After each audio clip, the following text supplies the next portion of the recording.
Alright troops, today we're diving into First Command by Michael Simon, a military sci-fi novel that a lot of people seem to love. Seriously, if you check Amazon right now, this book is sitting at #1 in hard science fiction, which, I don't know man. This book plays with physics the same way Fast and Furious plays with the laws of gravity. Now, I'm not here to trash the book. I have an opinion, and it might not all be glowing.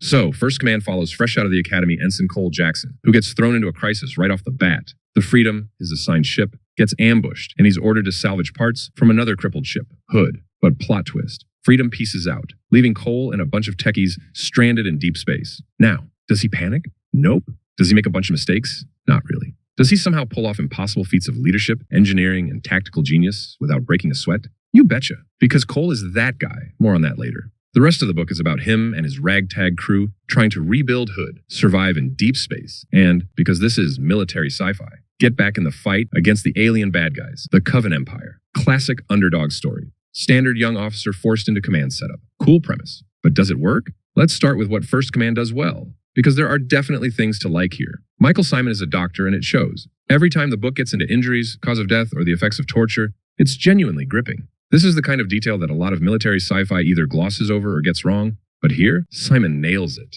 Whether it's the brutal consequences of space combat or just the sheer horror of what the human body goes through in high-stress situations, it's visceral, it's raw. It was some of my favorite stuff in the book. So yeah, if you're into body trauma, medical accuracy, and really gnarly descriptions of wounds, this book delivers. That's #1. #2, the premise is solid. Stranded in deep space, forced to rebuild a ship from scraps. Rally a bunch of disgruntled techies. Can they fix the ship before they run out of resources? Can they fight back when the enemy inevitably finds them? It's a great survival scenario, and those moments of improvisation and problem solving were enjoyable. And if you like books that hit the ground running and don't slow down, First Command has you covered. There's action and a sense of momentum that keeps things moving. Some military sci-fi novels get bogged down in overly technical descriptions. Looking at you, David Weber. But this book, even though it's close to 600 pages, keeps things lean. It's more about the vibe of military tactics than the actual mechanics, which, depending on your taste, could be a good or bad thing. Now, the negative.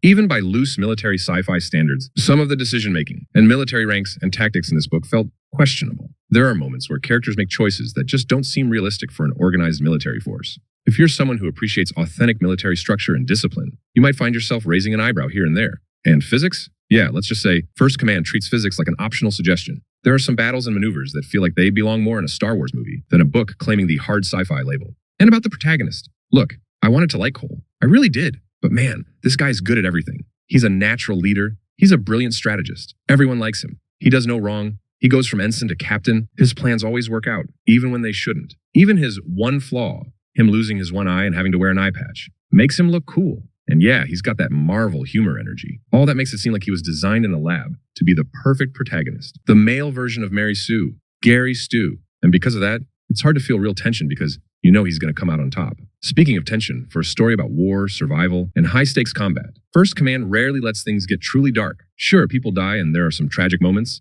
but overall, there's this sense that things will be okay. There's not much moral complexity. Just good guys versus bad guys, humans versus aliens. That's fine if you want a straightforward adventure, but if you're looking for something with shades of gray, this isn't it. So where does that leave First Command? Well, it's fine. It's a solid, fast-paced military sci-fi adventure with some fun moments, but it didn't blow me away. The medical details? Awesome. The premise? Cool. But the military realism, physics, and two perfect protagonists? Those held it back for me. I'm not really looking forward to read book 2 and 3, but I also hate leaving a series unfinished, so I'll probably get to them eventually.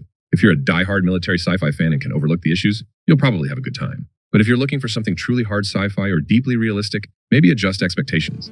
And there we have it. First Command, solid debut by Michael Simon. It has cool action, a likable, if too perfect, protagonist, and a whole lot of space combat that may or may not obey the laws of physics. If you love high-speed military sci-fi with a fun, YA, adventurous tone, give it a shot. If you prefer grittier, more realistic war stories, maybe keep looking. So have you read it? What did you think? Did you also find yourself questioning the physics and military logic?